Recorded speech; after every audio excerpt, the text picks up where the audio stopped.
Welcome to Dominican University of California. It's wonderful to have you here.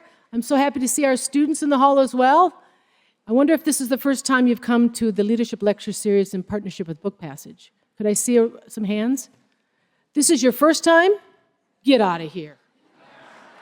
Where have you been? We need you to come. You need to come back. October 28th, our next lecture. Really, it's wonderful, wonderful to greet you. My name is Denise Lucy. I'm a professor of business and organizational studies and the executive director of the Institute for Leadership Studies, and the friend and partner of Elaine and Bill Petruccelli. Together, Dominican University of California and Book Passage have hosted these programs with the really important financial support of several organizations for the last 15 years. This is our 16th fall. We've had over 130 of the most famous authors and change leaders in our country. So I just can't thank you enough for joining us today for a remarkable program that we have in store for you. The Leadership Lecture Series is highlighting inspiring acts of leadership across the disciplines.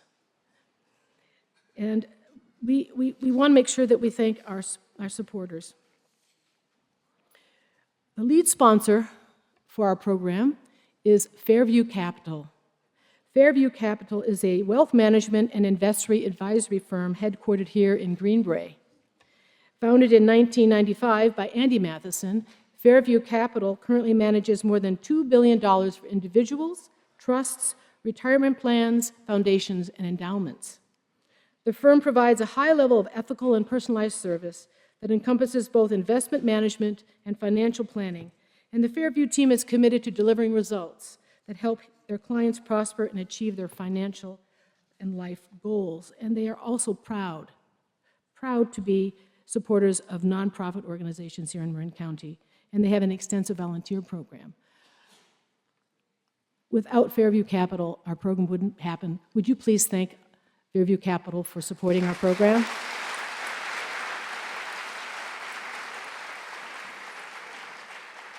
And Fairview is our lead sponsor in supporting all of the lectures. Each lecture also often has another supporter. We have one today. Her name is Christine Christensen. She's our diamond sponsor. Christine Christensen earned her MBA here at Dominican. It's thrilling to have one of our students go on and become such an accomplished professional. She is with Vanguard, which is one of the top 5 Marin County real estate agents. She herself is one of the top 5 real estate agents in Marin County. Vanguard Properties, a locally owned dynamic real estate brokerage, is where she serves her clients. She personally believes strongly in giving back to the community that has helped her realize her professional goals. Christine also understands sincerely that how much she appreciates the education and knowledge that transforms lives, and that's why she wants to support this program today to help others in that way. Thank you, Christine Christensen.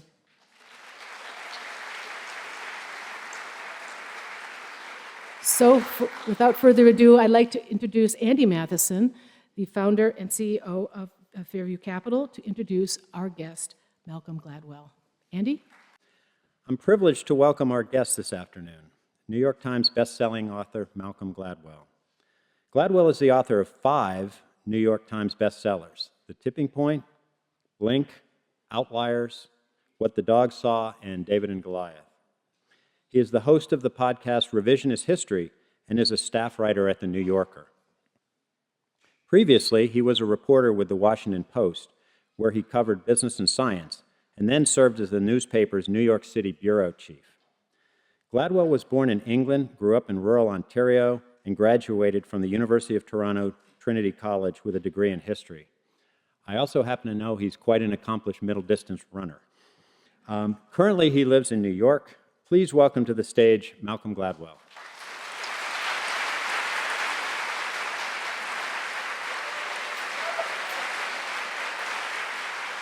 Thank you.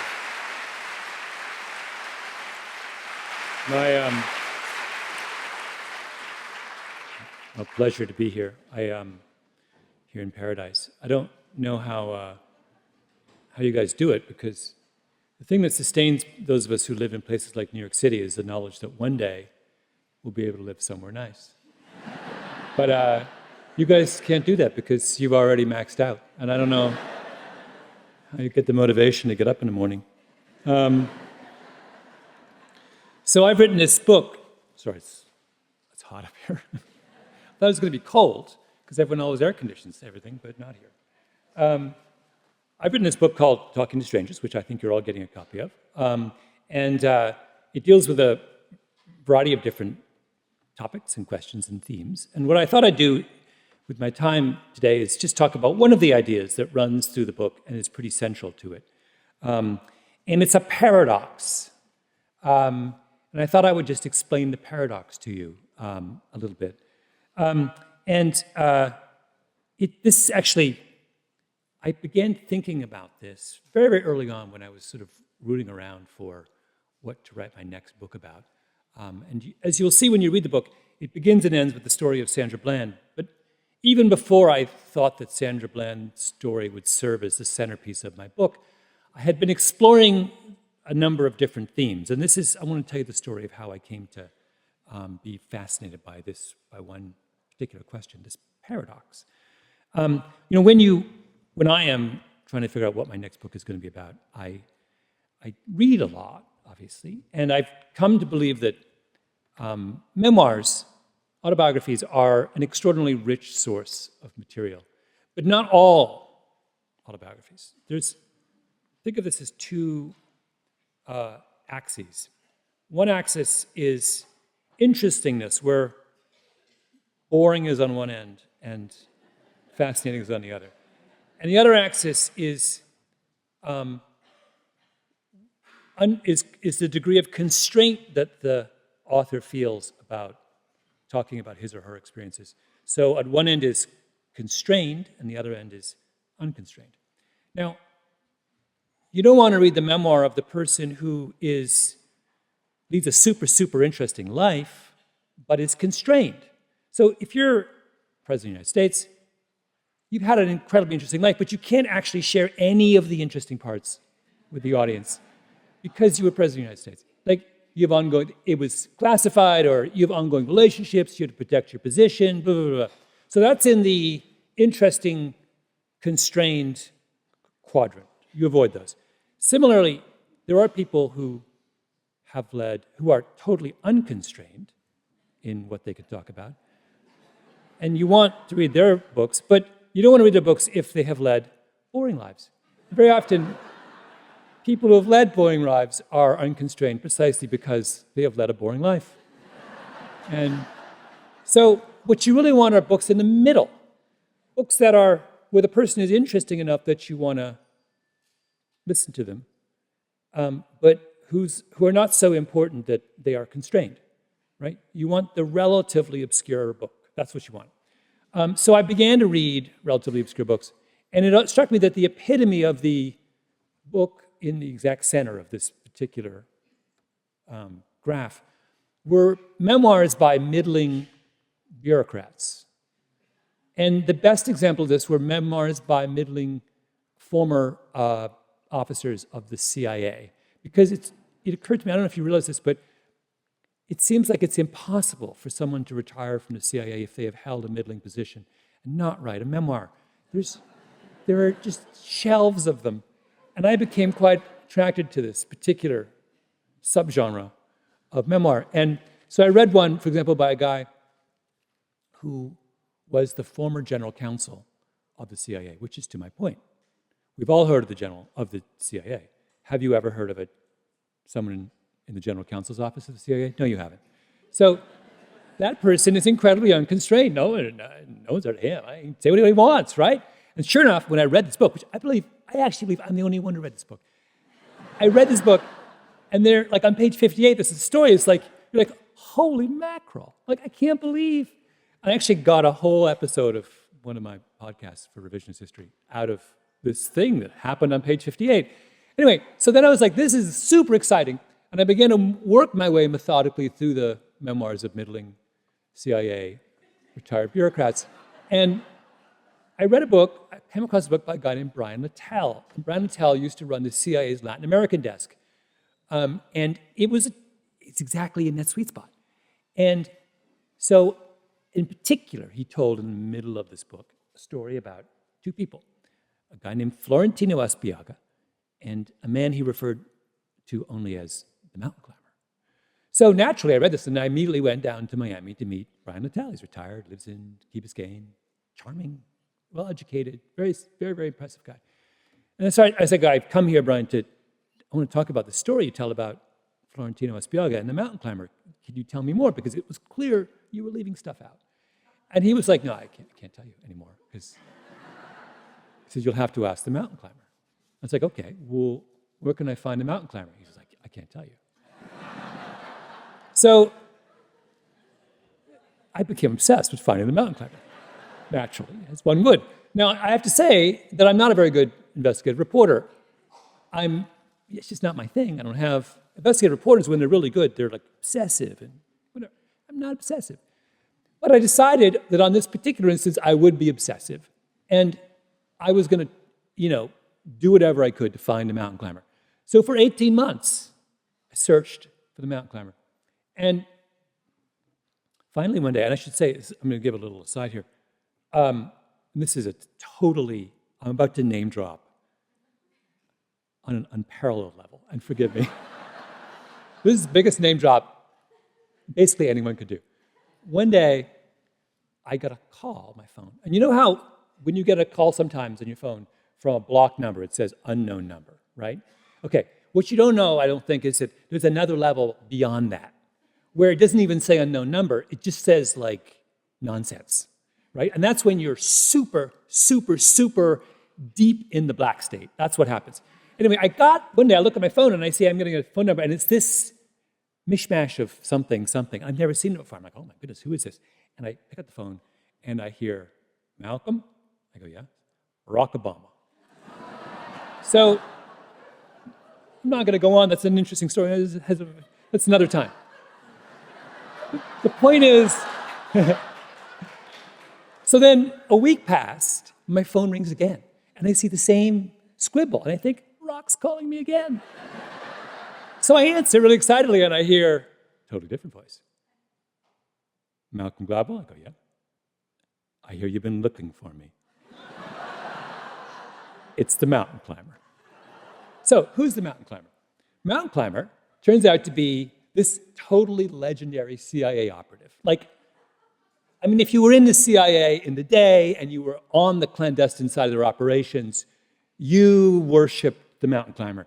He began his career in Eastern Europe and in Russia, and he spoke Russian like a Russian. He was just epic. His tradecraft was impeccable. He was just a model of what a CIA operative was supposed to be. There's all these incredible stories about the mountain climber. At one point, the Soviets teach a class at KGB training school. They teach a class on the mountain climber. Can you imagine how cool that is if you're a spy and you learn KGB's got a course, Mountain Climber 101. And another time, true story, he's in Moscow and two KGB agents corner him in a restaurant and they have big suitcases. And they put the suitcases on the table and they open them. It's just cash. And they're like, just come over and work for us. All this is yours. And mountain climbers would have none of it, right? Of course, because he was incorruptible. He's like this. Anyway, at the height of he does so well in Russia that they promote him and they say, we want you to run our spy operations in Cuba. Now, that doesn't sound like a promotion, but it is, because Cuba is like the back door to all the bad guys, right? If you can hack Cuba, you have access to every one of the U.S.'s enemies. So it's a serious post. So he goes there and you operate, back in those days, this is the Cold War, before we had diplomatic relations restored, there's the old American embassy, which is this big brutalist building on the Malecon.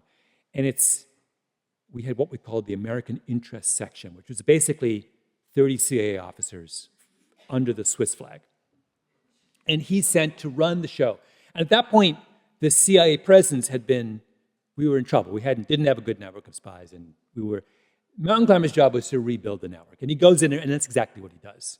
He turns it around, he recruits more people, he gets them out in the field, he's gathering information. He does so well that they promote him, and he goes to Langley, gets a even more senior position at Langley.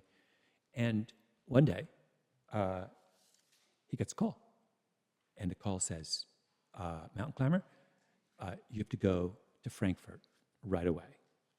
An emergency has come up. Okay. So he goes Frankfurt, flies there immediately, goes to the CIA safe house just on a U.S. Army Air Force base, a U.S. Army base in Frankfurt, walks in, and who does he see? He sees Florentino Aspiaga. Now, who is Florentino Aspiaga? Florentino Aspiaga is Cuban, and he is, at the time, he was the head of the Cuban espionage service operation in Eastern Europe, based in Bratislava, running an import-export company. By the way, if you run an import-export company, that is so obviously a front. Has anyone... It's like The Godfather was running an import-export company. Like, I mean, I don't know why they think that anyone would be fooled by that. Anyway, that's what he's doing in Bratislava. But in fact, he's just running their whole... And he is the Cuban mountain climber. He is this kind of legendary figure in the Cuban intelligence service. He is really, really high-ranking. He's been given a medal by Fidel Castro. But he has grown disillusioned. And he decides he wants to defect. And now it's 1987. Berlin Wall is still up. Iron Curtain is still up. And he has a kind of government-issued Mazda. And he has a girlfriend named Marta. And Marta doesn't have her passport because she's Cuban, but if you're not high-ranking, they take away your passport. So he drills holes in the bottom of the trunk, puts Marta in the trunk. They have a very strong relationship. Just think about the conditions under which you would let your husband put you in the trunk. And he drives to the border, talks his way across the border, goes directly to the American embassy in Vienna, knocks on the door and says, I am Florentino Aspiaga. I'm a high-ranking member of the Cuban intelligence service. I have defected, right? And they're like, this is fantastic, right? In spy parlance, this is called a walk-in. Walk-ins are gifts from the God. Somebody comes from the other side and just says, I'm here, I'm ready to talk. So they bring him in, and they immediately ship him to the big debriefing center, which is in Frankfurt at the U.S. Army base. And they sit him down, and they say, well, start talking. And he goes, I'm happy to talk to you, but only under one condition, that the only person I will reveal my secrets to is the mountain climber, right? So that's why the mountain climber gets called to Frankfurt. So they meet. Actually, they don't meet right away because when the mountain climber actually arrives at the debriefing center, Florentino Aspiaga is in the back having sex with Marta, which is sort of how he rolls, right? He's like, flamboyant, Cuban, I'm free now. Shuts the door. But anyway, they rouse him from his activities, and they bring him out, and they meet Florentino Aspiaga, the kind of hero of Cuban intelligence, and mountain climber, the greatest operative of his generation, and they've heard about each other, right? They're both legends. Hug and kiss on both cheeks, Cuban style. They sit down, and the first thing the mountain climber does, because he's a guy who goes by the book, he's like, your rule number one is when you meet a walk-in, you have to have the walk-in tell you something that establishes their credibility. You've got to make sure they're real, right? That they're playing. So the mountain climber says to Florentino, tell me something that proves to me that you are who you say you are, that you have come with the best of intentions. And Florentino says, okay. When you were running the CIA's operations in Havana, did you or did you not have, and I'm making this name up because I don't know it's all classified, so I'm pretending this. It's like, did you or did you not have a source high up in the Cuban defense ministry named Raul? And the mountain climber says, actually I did, yeah. And did Raul's the guy who gave you, all of these reports on Cuba's military? And the mountain climber goes, yeah. And Florentino says, Raul was actually working for us. He's a double agent. The whole time he was just feeding you. And the mountain climber's like, oh, no, right? And then Aspiaga says, I'm not done. You know how you had this general on the Cuban Air Force who was working for you and supplied you with all of this specifications and plans about the U.S. size? And the mountain climber says, yeah. And Aspiaga says, also working for us. Like, double agent. We were just feeding you stuff that we wanted you to think was real. And at this point, the mountain climber is like, his world is collapsing. This was one of the most important positions of his career, and all of a sudden, he's discovered that two of his key agents were not who they thought they were, right? He was fooled by two of his... And then Florentino says, I'm not done. Remember that guy, Philippe, who was high up in the, in the personal staff of Castro, and he used to take photos of Castro's documents on his desk and send them to you. He goes, yeah, working for us full time. And this time, the mountain climber has now lost the capacity for speech. I mean, this is a humiliation on a level that he's never experienced in his life. 3 of his key agents have now been exposed, and he's literally his face, his head is in his hands. And Aspiaga says, I'm not done. Then he names a 4th spy who's actually a double agent, and a 5th person working for the mountain climber who's actually a double agent, and keeps going and going and going until he has named 48 spies. The entire network that the mountain climber was running when he was in Havana turns out to be composed of double agents working the entire time for Fidel Castro. And, the mountain climber has had a heart attack at this point. He's on a gurney being taken out by medics, right, to go to the Frankfurt Military Hospital.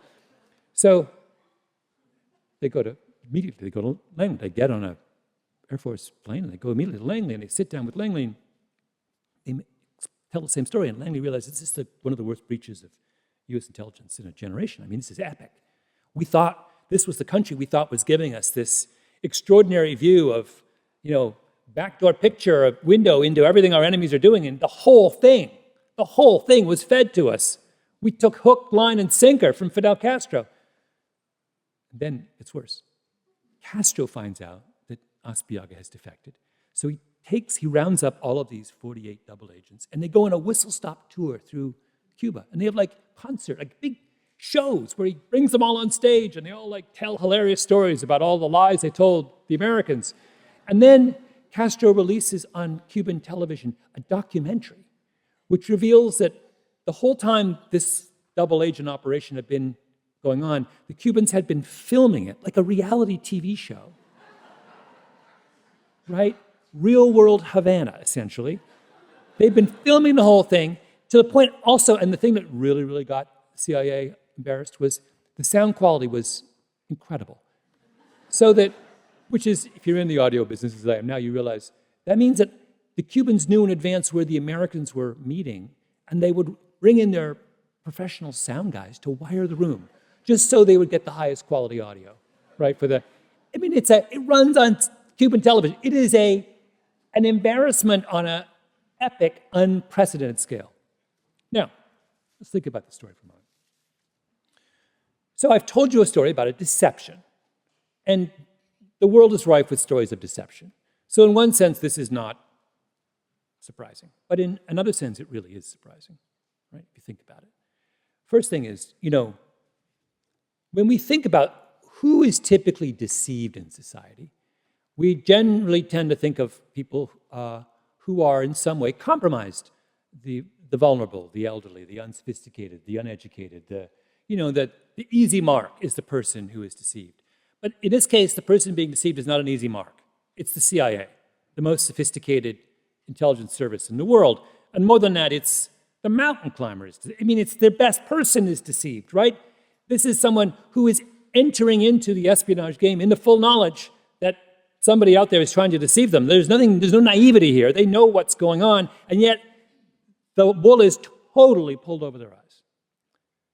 Second thing is that we generally think of, when we think of deception, we think of it as a one-off, right? Something, you go take your car to get fixed, and the guy totally scams you, so you never go back. You're like, charge me $500 and didn't do any of the work. I got ripped off. You post the review on Yelp and you stay away, right? That's what you do. You don't go back there, right? And then a third time and a fourth time. But that's exactly what happened here. The mountain climber doesn't get fooled once, he gets fooled 48 times over years and years and years and years. That seems weird. The third thing is, if you watch TV shows about, or read novels about great scam artists or frauds, they're always portrayed as being evil geniuses, right? And so it's a way for us to explain what happened. We explain what happened. We're like, well, we were dealing with someone who was just an unbelievable, slick sociopath. I had no hope, right? This story is not about unbelievable, slick sociopath. Cuba was good at the spying game, but Cuba is a country that's this big, has this much money. They shouldn't be able to go up against the most like I said, the most sophisticated, savvy spy organization in the world and rob them blind, right? This is not a story of like an imbalance, an asymmetry between the two parties. The party that got scammed is the sophisticated party, right? It's not, the Cubans aren't. It's not like could there really be 48 evil geniuses on the island of Cuba? I don't think so, right? They're rare, hard to find. And if you look at stories of spies, what's striking about real-life stories of spies is they're never James Bond, right? James Bond. It's like something made up by Ian Fleming. In the real world, spies are lame. I tell another spy story on my book about a woman, another Cuban, who rises to the top of the Defense Intelligence Agency, gives away the store, and no one finds her. And she's a bad spy. She's not good.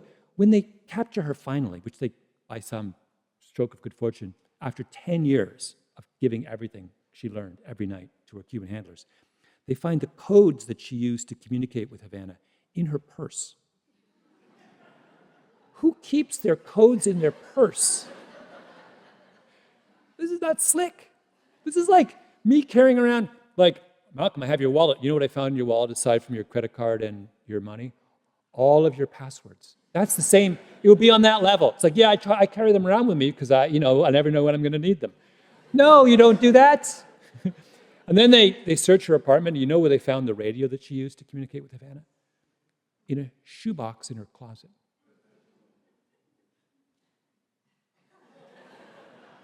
If you were breaking into the apartment of a suspected spy looking for the radio they used to communicate with their spy handlers, don't you think the closet would be the first place you would look? Or maybe the last place, because you would like, there's no way to putting it in a shoebox. Like, they can't be that dumb. Yes, she was that dumb. Aldrich Ames, the worst, the guy who betrayed, no one, with the exception outside of Ed Snowden, did as much damage to American intelligence interests as Aldrich Ames.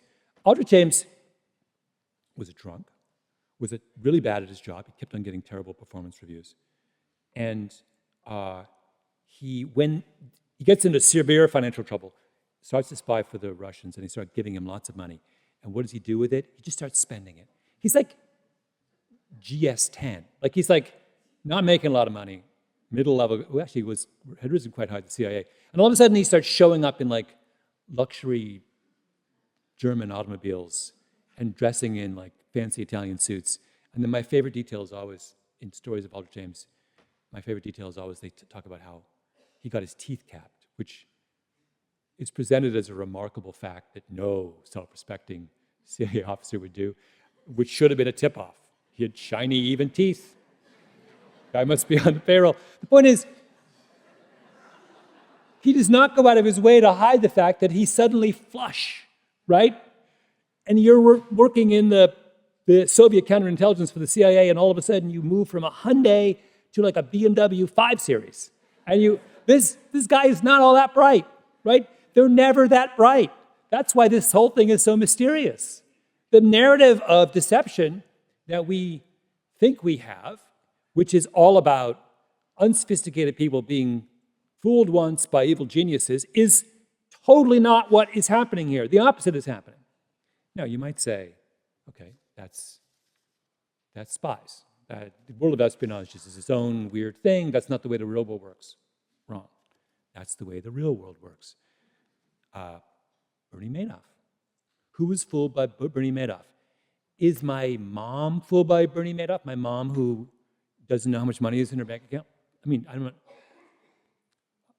not disparaging my mom, who is an extraordinarily intelligent, sophisticated woman who made me who I am today, but my mom does not spend more than 5 minutes on money. She has no interest in money. She doesn't know how much is in her bank account. She calls me and says, how much is in my bank account? It's like, I don't even live in Canada. I don't have access to your bank account. The point is, it wasn't my mom that gave Bernie Madoff her life savings, right? It was sophisticated investors, billionaires, entrepreneurs, really, really, really brilliant people. They were the ones who wrote huge checks to Madoff, right? And Madoff was investigated on numerous occasions before he was caught by the SEC. The SEC doesn't have idiots working for it, right? They don't get people off the street. No, they had trained, thoughtful, intelligent people went to see Bernie Madoff, and they said, Bernie, you haven't explained what you're doing. There's all these questions. You make 12% every year, 15% every year, regardless of what the market does. We want to know what's going on. And Bernie was like, I'm really good. And they were like, he's really good. And they would literally go back to their offices and say, the guy would say, what about this Madoff character? And they're like, hey, he's really good. That's what happened. The SEC has a long report on the Madoff case, and which is like 900 pages, which I read. And normally when you read something, your operating assumption is that the good stuff is in the text, and then the kind of secondary stuff is in footnotes, right? So you don't have to read the footnotes to follow the argument, and there's not gold in the footnotes. It's like if you want to nerd out on this particular issue, you want to know more, you go to the footnotes. The fascinating thing about government reports is that it's the opposite. The boring stuff is in the text, and all the great stuff's in the footnotes. In fact, the way to read government reports, if you read them, as I do, is just to read the footnotes. That's all you have to do. Just read the footnotes. It's fantastic. Anyway, there is, on like page 710, this hilarious story in the footnotes, which involves Renaissance technologies. So Renaissance is the world's greatest hedge fund of all time. They've made gajillions of dollars. Returns of, in excess of 20% for like 30 years. I mean, it's an incredible story. And it's a bunch of geniuses, like legit geniuses. Like everyone who founded the firm had like a, PhD in language processing and worked at IBM and then left IBM because they were too smart for IBM, right? If you can imagine. And so they do a complicated transaction once, and they find themselves, years before Madoff is busted, they find themselves with a $30 million stake in a Madoff fund. And they have this email exchange because one person says, well, I don't really understand how he makes his money. It doesn't make any sense to me. The math doesn't add up. We've heard some rumors. What should we do? And they go back and forth and back and forth. This is the smartest people, like, in the investment community. IQs of 180, right? So many IQ points, they could give you half their IQ points and they would still be way ahead of the game, right? They're that smart. They go back and forth and back and forth. Yeah, it doesn't add up. It doesn't make any sense. Yeah, I don't understand this. All these questions. And then they're like, should we sell it? No. So is Madoff a one-off? No. He fools everyone all the time for years and years and years and years, right? Third, is Madoff an evil genius? No, he's not an evil genius. He's just a guy who can keep a straight face when someone shows up and asks him how he does it and knows enough to kind of answer, well, I'm really good, right? He's such, by the way, I will go further. He's so bad at what he does that who his accountant was like an 85-year-old guy outside New York in Rockland County with an office in a one-man office in a strip mall. Now, I'm about to say something that's really, really mean, but there's a number of directions you can go from New York City into the suburbs where you'll run into lots and lots of smart, sophisticated people. Rockland County is not that direction. It's like, if you talk to someone about Rockland County, they're like, oh.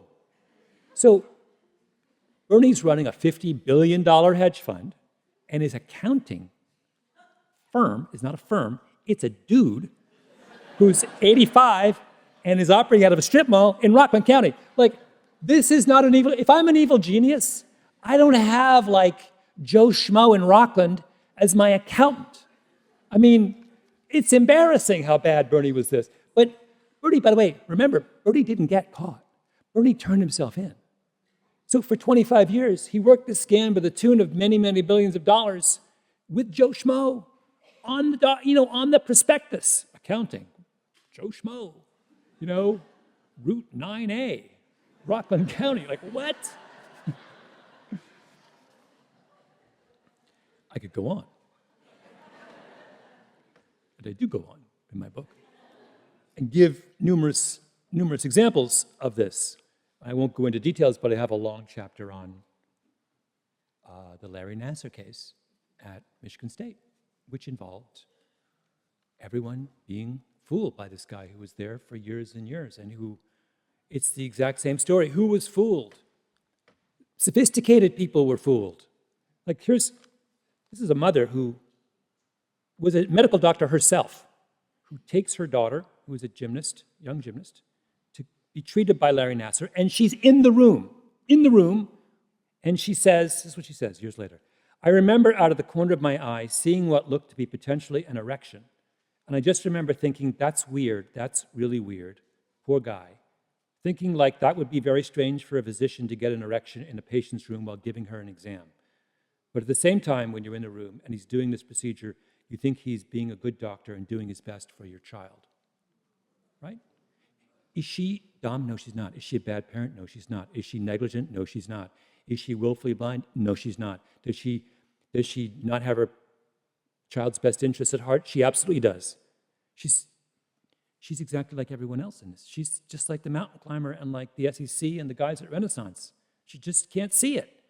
And does this happen once? No, it happens over and over and over and over again for years and years and years and years. And is Larry Nassar, it happens until people defend Nassar right up to the point that the police find his hard drive in the trash and take a look and find 37,000 child porn images on it. And then finally people are like, oh, right? And is he some kind of evil genius? He is not an evil genius. He is a guy with the mother sitting right there, is cheating the daughter and has an erection. And then he has on his hard drive 37,000 child porn images to be discovered by anyone who wants to take a look at his hard drive. Right? We're not talking about some kind of evil genius here. So what do we make of this? This is a pretty damning picture of our ability to spot deception. Well, I spent a lot of time in the book with the theories of a researcher named Tim Levine, who I think has thought about this as well as anyone. And he's long been fascinated by this question, which has obsessed psychologists for years and years, which is, why are we bad? So if I brought 100 people up on the stage and each of them said something that was either true or false, and then I asked you to judge, to tell me who are the liars, if I use the whole room, right, I'll tell you right now, the accuracy rate in this room in spotting the liars would be somewhere between 52 and 54%. There might be one person in this room who has an incredibly rare ability to spot the liar, but they would be far and away a rarity. And all of us, all the rest of us, me included, would be terrible at that. Why? Because human beings are terrible at that. We think we're good, we're not. And the question is, why? Because it doesn't seem to make any sense. Wouldn't evolution have selected human beings for the ability to tell when they're being lied to? That would seem to be a really, really crucial fact. But Levine says, no, that's not. Clearly what has happened is that evolution has done the opposite. It has selected us for our ability to implicitly trust other people and not to be able to see who's lying to us. Right? And that's a really kind of interesting thought. Now, you might react to that and say, okay, this is a human failing, and we should work to correct that. Maybe we should fight our natural instincts to trust everybody, and maybe we should be more suspicious. Then these bad people wouldn't get away with what they get away with. But here's the thing, I'm not sure that's true. I'm not sure we do want to correct this failing of ours. In the case of Madoff, not everyone was fooled by Madoff. There was one guy who wasn't, famously a guy named Harry Markopolos, who was a investment guy in Boston, who was asked by his firm to match Madoff's returns, tried to match them, couldn't, so did the math and crunched the numbers and realized the whole thing must be made up. It makes no sense, logical sense what Madoff's doing. And then Markopolos tried to interest the SEC in this. He's like, goes to the SEC in Boston, says, Madoff's running a Ponzi scheme. And they're like, no. Then he goes to the SEC in New York and says, Madoff's running a Ponzi scheme. And they're like, no, he told us he was just really good. And then he goes to Washington and to headquarters and says, and they won't return his calls. And I don't know if you remember, after Madoff turns himself in 2009, there's a famous hearing on Capitol Hill, and Markopolos comes and testifies. He's the star of the show. He just stands up there and says, I've been trying for 10 years to tell the SEC that this guy's a fraud, and nobody would listen. And everyone says, he's the boy who you never looked at the emperor and said he's not wearing any clothes, right? The king is in the altogether. but I think it's important to realize that even though Harry Markopolos was right about Madoff, Harry Markopolos is a weirdo, right? I went to see him, spent like 3 hours with him one afternoon. He doesn't just think Madoff is crooked, he thinks everyone's crooked. He told me when he goes to the doctor, the first thing he says, goes to a doctor for the first time, he says, "Oh, before you say anything else, just want to be clear, I've seen the numbers, I know how many doctors wrongfully prescribe tests they don't need just to generate income. If you try that with me." He thinks that every doctor is like out to scam him, right? How fun is that doctor's visit? He tells me this story once. There's a certain point where he becomes convinced that the only person who will listen to him about Madoff is Eliot Spitzer.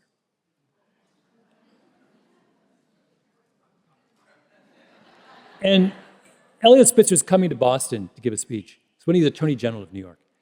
And Markopolos is convinced this is the guy. This is the guy who will crack this case. But he doesn't want, for complicated reasons, he doesn't want Spitzer to know who he is. He wants it to come anonymously. So he has a document detailing his case against Madoff, and he puts on latex gloves and prints out the document so his fingerprints aren't on it. Then he puts it inside not one, but 2 plain brown envelopes. And then he puts on super bulky clothing and 2 overcoats so he doesn't appear to be the same big hat. At the end of the speech, he comes up and doesn't approach Spitzer, but approaches someone who worked for the library, sidles up to them and slips them the envelope and says, "Can you get this to Spitzer?" Right? What are the odds it got to Spitzer? It doesn't get to Spitzer. If you're working at the library, if you're working the Spitzer event, part of your job description is do not give Spitzer the double plain brown envelope thing given to you by a guy who's wearing 2 overcoats and a hat. Like, no, it's not the way it works. I worked at the Washington Post for years. In the mail, 4 times a week, you would get one of those envelopes. And rule number 1 was don't open the envelope, right? No, it doesn't work that way. I'm going to read to you. This is the only part of my book I'm going to read to you. After his failures with the SEC, Markopolos began carrying a Smith & Wesson handgun. He went to see the local police chief in a small Massachusetts town where he lived. Markopolos told him of his work against Madoff. His life was in danger, he said, but he begged him not to put that fact in the precinct log. The police chief asked him if he wanted to wear body armor. Markopolos declined. He had spent 17 years in the Army Reserves and knew something about lethal tactics. His assassins, he reasoned, would be professionals. They would give him 2 shots to the back of the head. Body armor wouldn't matter. Markopolos installed a high-tech alarm system in his house. He replaced the locks. He made sure to take a different route home every night. He checked his rearview mirror. When Madoff turned himself in, Markopolos thought for a moment that he might finally be safe. But then he realized that he'd only replaced one threat with another. Wouldn't the SEC now be after him? After all, he had years of meticulously documented evidence of, at the least, their incompetence and, at the most, their criminal complicity. He loaded up a 12-gauge shotgun and added 6 more rounds to the stock. He hung a bandolier of 20 extra rounds on his gun cabinet. Then he dug out his gas mask from his army days. What if they came in using tear gas? He sat in his home, terrified, guns at the ready, while the rest of us calmly went about our business. So, yeah, he's right about Madoff. But this is a man who is so deeply paranoid about the world that he's convinced himself that the SEC would simultaneously be so dumb that they can't figure out that Madoff's running a Ponzi scheme, but so diabolical that they've managed to put together a commando unit capable of going and taking out whistleblowers all over the country and hidden that fact from the American public, right? He's a lunatic. Now, Tim Levine's point, and I think he's absolutely right, is that's not the way we want to be, right? There's a reason evolution selected us not to figure out whether someone's lying to us, but rather to trust implicitly in what we're told. And that reason is that if you are someone who trusts implicitly, then you are capable of having meaningful relationships in your life. You don't go to bed at night haunted with paranoid fantasies. You can form bonds with people. You can form organizations. You can communicate meaningfully in your community. You can listen to someone and actually listen to them without wondering whether they're pulling the wool over your eyes. You can do all kinds of things to productively add and build to this wonderful thing human beings have built over the last couple of thousand years. Now, the cost of that is that attitude, which allows you to participate so meaningfully in the world, means that you will every now and again be deceived, right? But Levine's point says that's a really, really small price to pay for all the wonderful things that come in the world from being trusting. So why is the mountain climber fooled by the Cubans? Not because the mountain climber is gullible or a dupe or stupid, but because the mountain climber went to Cuba to build an organization that actually accomplished something, and he wanted to motivate his people. And in order to motivate someone, you have to believe in them. Now, in that particular instance, it so happened that willingness to trust other people blew up in his face. But that is not a reason to abandon trust altogether, because 99.9% of the time, that same strategy is what makes the world livable and wonderful and accepting and warm, right? I think, same thing with Renaissance. The guys at Renaissance were taken in by Madoff. Why? Because they were people who had built an organization that was around gathering together very smart and thoughtful people and inspiring them and motivating them to do their best. And part of that involved having an implicit trust in the financial system. They don't spend a lot of time wondering about the bona fides of every single person they do business with. They believe in pretty much the system works really well, and if you do your homework, you can profit, right? That belief has allowed them to prosper beyond their wildest imaginings. It so happened that on that one instance, it cost them $30 million of Madoff's money, but they've made billions of dollars, right? From their standpoint, the trade-off was absolutely fine, and they wouldn't do it any other way. Now, the kinds of challenges that most of us, I think, face are not on that scale. We're not dealing with massive Ponzi schemers and pedophiles and double agents. But I think the same lesson applies, which is that part of what it means to be engaged in a productive way with the world around us is to trust. And that trust, that implicit trust, means that occasionally we will make mistakes, particularly mistakes about people. But those mistakes are not a sign that we're doing things wrong. They're a sign that we're doing things right. Thank you.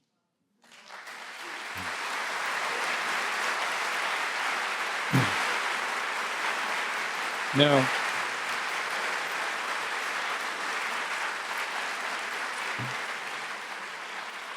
I have about 15 minutes for questions before I have to run and go to the airport.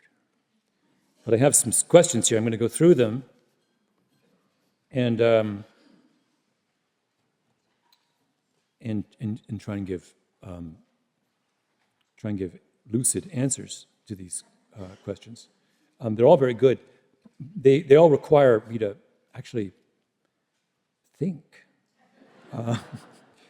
Do I see a difference between men and women when it comes to talking to strangers? It's a really interesting question. I don't know. My gut would be, I don't think there's any evidence that men or women are any better at either. The best way that there is some difference along gender lines in the way that we relate to other people. I suspect that the differences are greater within each group than across groups. But I could be totally wrong. What was the most strange interaction you ever had with someone?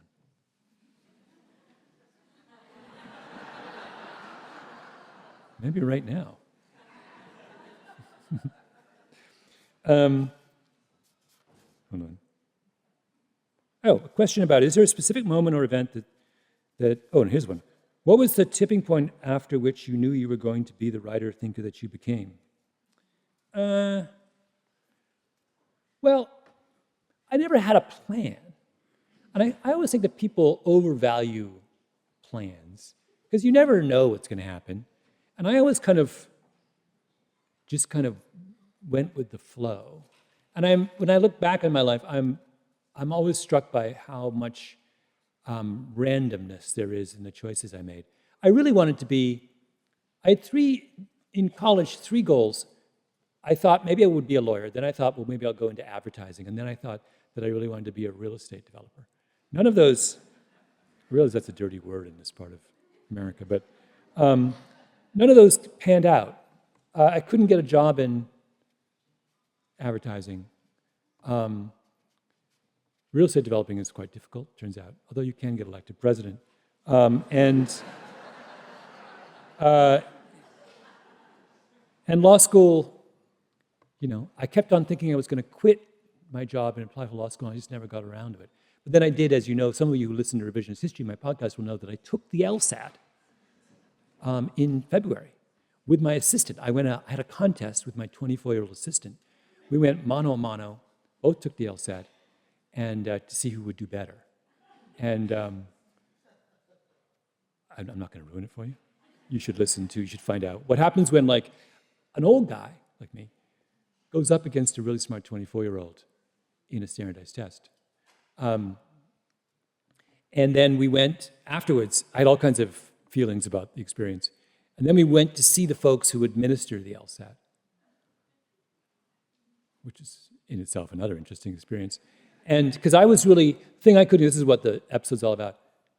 I didn't understand why they have time limits.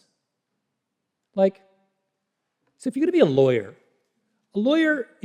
being a lawyer is about processing large amounts of information and taking as much time as necessary to do that. You work all night sometimes, or you work 80-hour weeks, or the whole point is it's really, really hard, and you got to learn you got to be a tortoise, right?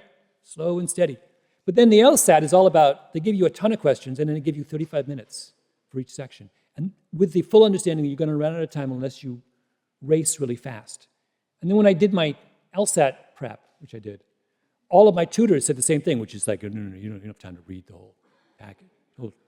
You have to read something and answer a question. You don't have time to read the whole thing. You got to skim it, just find out the key ideas, and then they were giving me all these strategies for not actually understanding the passage. And I was like, wait, you're selecting me to be a lawyer, and you're doing so on the basis of my skill at not reading the question. This struck me as being bizarre, to say the least, right? So is this why we have so much problem with lawyers? Because we only let people into law school who are really good at skipping through things really quickly and not understanding. There was this great thing that they said you don't have to, I've forgotten the phrase, but it was basically everyone was giving me shortcuts in a profession that charges by the hour. Couldn't understand it.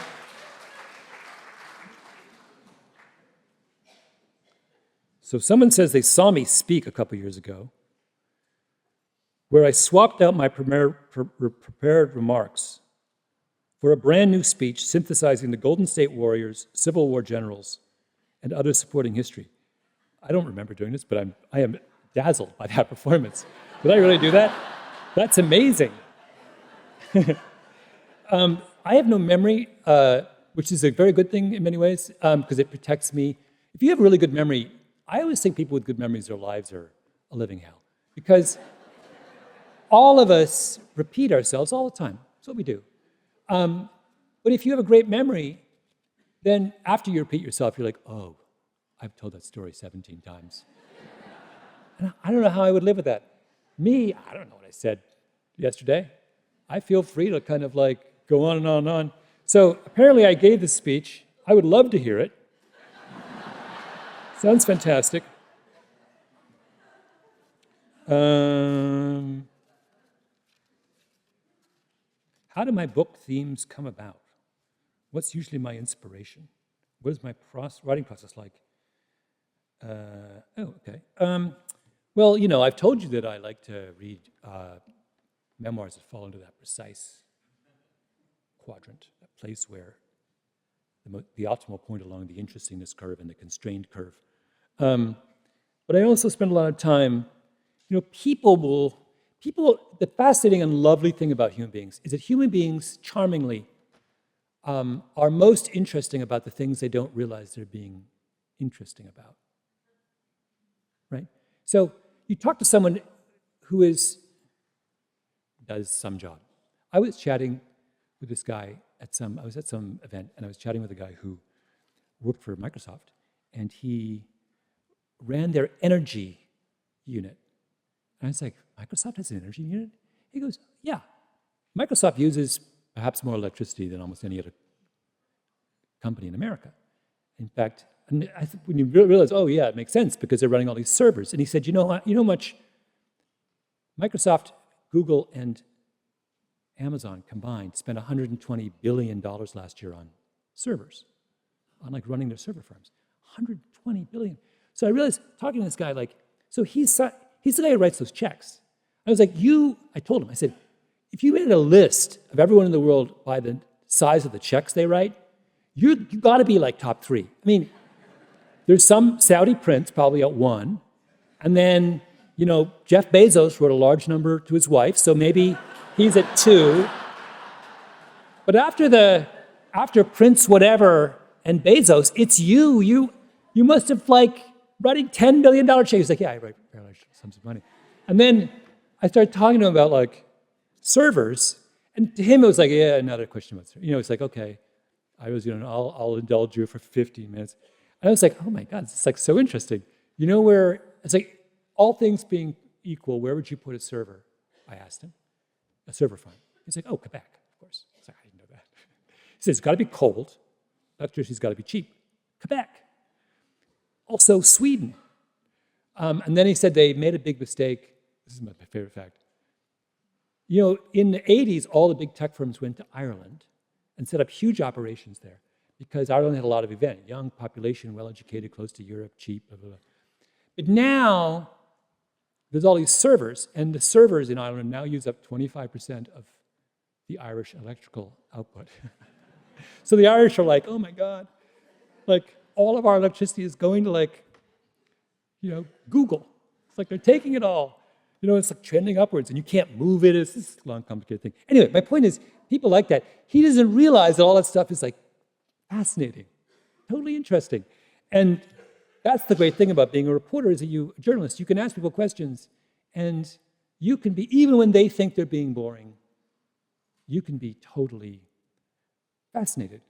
And I come to believe, somebody said, some person I said recently, there are no boring people, only boring interviewers. And I think that is true, that it's, so on this book tour, I'm just kind of going on tangents here. You get exposed to all of these famous people who do, so I did something with, here's who I've done. I've done Oprah, Jimmy Kimmel, Conan O'Brien, on and on, Fareed Zakaria. And you discover all these fascinating things about different ways in which people ask questions and how their curiosity works. And Conan O'Brien, by the way, who I'd never met before, is the funniest human being. It's insane how much funnier he is in person than he is on television. It's just, I laughed. If you ever listen to the interview, I'm just laughing the whole time. He's just talking away, and it's just me laughing for 90 minutes. If you had the opportunity to go back in history and spend 1 hour with someone you admire, no language problem, not a relative or a friend, I love how specific it says, not a relative, not a friend. Who would you do that? That's a good question. Back in history. Well, interesting question. I think the thing about no relative is unfair, because I would really, really like to go and meet. As a kid, I met my great-grandmother died when I was maybe 6. I met her once. And she was this amazing, she died in her late 90s. And she was a woman who was Jamaican, but either her father or grandfather, her grandmother was a freed slave. Her grandmother was a freed slave, and her grandfather was a Jewish merchant who had come to. So think about that particular interesting background for a moment. And so she was old enough, so she would have been born in the 1870s, maybe. So you figure someone in the 1870s, the kind of memories she would have about what it meant to be a Jamaican over that. She lived to almost 100 years. So insane memories about my family and about this, and she's this weird collision between two very different cultures at a time when that collision is really sort of fascinating. I mean, I can't even imagine how interesting that conversation would be. And all we have is a picture of her. I mean, it's all and she was when she was in her late 90s. And all of her hair was still black. She died because she had an accident. She didn't die of old age. She had some car accident or something. She could still be alive today, I'm sure. She was one of those. Well, Jamaican ladies, they just live forever. That's my experience with them. All right, I have time for one more question, then I have to run, sadly.